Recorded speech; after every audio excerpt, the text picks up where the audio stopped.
अस्सलाम वालेकुम जी, welcome to my channel. कैसे हैं आप लोग? उम्मीद करती हूँ सब खैरियत से होंगे और मज़े में होंगे। आज आपके साथ शेयर करूँगी सुपर क्रिस्पी नमक पारे की रेसिपी। जैसा कि मानसून का सीज़न है और इस मौसम में दिल चाहता है शाम की चाय के साथ कुछ अच्छा क्रिस्पी और टेस्टी खाने को मिल जाए। तो आज बनाएंगे जनाब ये सुपर टेस्टी सुपर क्रिस्पी नमक पारे, जिसे आप स्टोर करके भी रख सकते हैं 1 से डेढ़ माह के लिए। तो फिर रेसिपी को एंड तक देखें। अच्छी लगी तो लाइक भी कर दें और चैनल पर न्यू हैं तो चैनल को भी ज़रूर सब्सक्राइब कर लें। तो चलें फिर बिस्मिल्लाहिर्रहमानिर्रहीम पढ़ लेते हैं और रेसिपी बनाना स्टार्ट करते हैं। सुपर टेस्टी और सुपर क्रिस्पी नमक पारे बनाने के लिए यहाँ पर मैं ले रही हूँ 2 कप मैदा। मैं मेजरिंग कप का यूज़ कर रही हूँ। अगर आपके पास नहीं है मेजरिंग कप तो घर में जो चाय पीने वाला कप होता है आप उससे भी इसको मेजर कर सकते हैं। इसके अलावा इसमें शामिल करूँगी 1 टीस्पून नमक। नमक की क्वांटिटी कम ज़्यादा कर सकते हैं आप लोग अपने टेस्ट के अकॉर्डिंग। हाफ़ टी स्पून मैं इसमें अजवाइन शामिल करूँगी। इसको ऐड करने से नमक पारों का फ्लेवर 100 गुना बढ़ जाएगा। अजवाइन को मैं इसमें थोड़ा-सा मसल कर डालूँगी। इससे ये होगा इसके दाने थोड़े से ब्रेक हो जाएँगे, टूट जाएँगे और इनकी खुशबू और जायका इसके अंदर तक रच बस जाएगा। तो ये काम आपने लाज़मी करना है। इसके अलावा इसमें शामिल करूँगी मैं हाफ़ कप घी। ऑयल यूज़ नहीं करना। अगर आप चाहते हैं कि खस्ता और क्रिस्पी नमक पारे बनकर तैयार हों तो आपने घी का इस्तेमाल करना है। घी को मैंने थोड़ा सा मेल्ट कर लिया था। अब इसको अच्छी तरह से मिक्स कर लेंगे।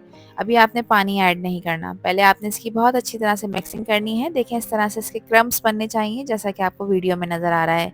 अगर इस तरह से इसके क्रम्स बन जाएँ और एक अच्छी मुट्ठी सी बनना शुरू हो जाए, इट मीन्स कि आप बिल्कुल राइट वे में जा रहे हैं।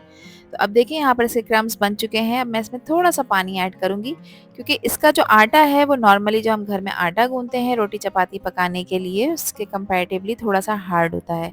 बहुत ज़्यादा हार्ड भी नहीं करना आपने और ना बहुत ज़्यादा सॉफ्ट करना है। 7 से 8 मिनट लगेंगे इस डो को रेडी होने में, इसको गूँथने में और देखें कि स्मूथ सी डो हमारी बनकर तैयार हो जाएगी। अब आपने इसको रेस्ट देना है आधे घंटे के लिए क्योंकि इसको सेट होने में थोड़ा-सा टाइम तो लगेगा।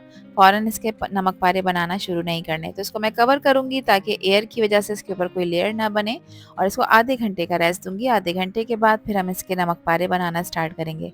आधा घंटा गुज़र चुका है। डो जो हमने गूँथ कर रखी थी वो देखें बहुत अच्छी तरह से सेट हो चुकी है। ठीक है, अब मैं इसको 2 पोर्शंस में डिवाइड कर लूँगी, यानी मैंने इसके 2 पेड़े बना लेने हैं। अब मैं इस तरह से इसका पेड़ा बना लूँगी जैसे हम रोटी पकाने के लिए पेड़ा बनाते हैं, सेम उसी तरह से। अब आपको इसको बेलने के लिए किसी फ्लैट सरफेस की ज़रूरत पड़ेगी तो मैं किचन काउंटर टॉप यूज़ कर रही हूँ। हाथ की मदद से थोड़ा-सा फ्लैट करूँगी और रोलिंग पिन की मदद से मैं इसे बेल लूँगी। अच्छा, आपने इसको बहुत ज़्यादा पतला भी नहीं बेलना और बहुत मोटा भी नहीं बेलना। जिस तरह हम चपाती पकाते हैं उसके कंपैरेटिवली ये थोड़ा-सा मोटा होगा। ज़्यादा नहीं, बस बिल्कुल थोड़ा-सा। मैं आपको चेक करा देती हूँ कि आपने इसको कितना मोटा रखना है। तो देखें मैंने इसमें अच्छी तरह से घी ऐड किया था जिसकी वजह से चिपक नहीं रहा। अगर आपकी डो चिपके बेलते वक्त तो आप नीचे नहीं बल्कि इसके ऊपर की सरफेस पर थोड़ा-सा मैदा डस्ट कर सकते हैं, कोई इशू नहीं है। अब इसको कट करने के लिए मैंने यहाँ पर पिज़्ज़ा कटर यूज़ किया है। आप नाइफ़ की मदद से भी काम कर सकते हैं और इस तरह लंबाई में देखिए मैं इसके स्ट्रिप्स कट कर रही हूँ। तो आपने भी इसी तरह से इसको कट करना है और बहुत आराम से ये काम हो जाएगा क्योंकि हमने इसकी डो बिल्कुल परफेक्ट गूँधी है। और अब देखिए थोड़ा क्रॉस में मैं इसकी कटिंग कर रही हूँ ताकि ये बिल्कुल प्रॉपर नमक पारे का शेप ले ले। तो बहुत आसान है इस तरह से इसको कट करना। आप नाइफ से भी काम कर सकते हैं और आप देखें हमारे नमक पारे की थिकनेस मैं आपको चेक करा देती हूँ। अब क्योंकि ये थोड़ा सा स्टिकी हो रहा है इस वक्त, इसको स्क्रैप करने के लिए यहाँ पर मैं स्पैचुला ले रही हूँ या आप किसी स्क्रैपर का भी यूज़ कर सकते हैं जिससे ये बहुत आसानी से अलग हो जाएंगे। अब मैंने इनको फ्राई करने के लिए ऑयल गर्म होने रख दिया था। ऑयल आपने बहुत ज़्यादा गर्म नहीं करना, फिर ये ना हो कि इसमें डालते के साथ ही नमक पारे जल जाएं। तो मैंने ऑयल का टेम्परेचर चेक करने के लिए 1 नमक पारा इसमें डाला है। ये फ्लोट होता हुआ ऊपर आ गया है, इट मीन्स कि हमारा ऑयल रेडी टू फ्राई है। अब 1 बाय 1 करके मैं इसमें नमक पारे ऐड करूँगी। इनका जो टोटल फ्राइंग टाइम है वो 7 से 8 मिनट है। लो मीडियम फ्लेम पे आपने इन्हें 7 से 8 मिनट तक फ्राई करना है।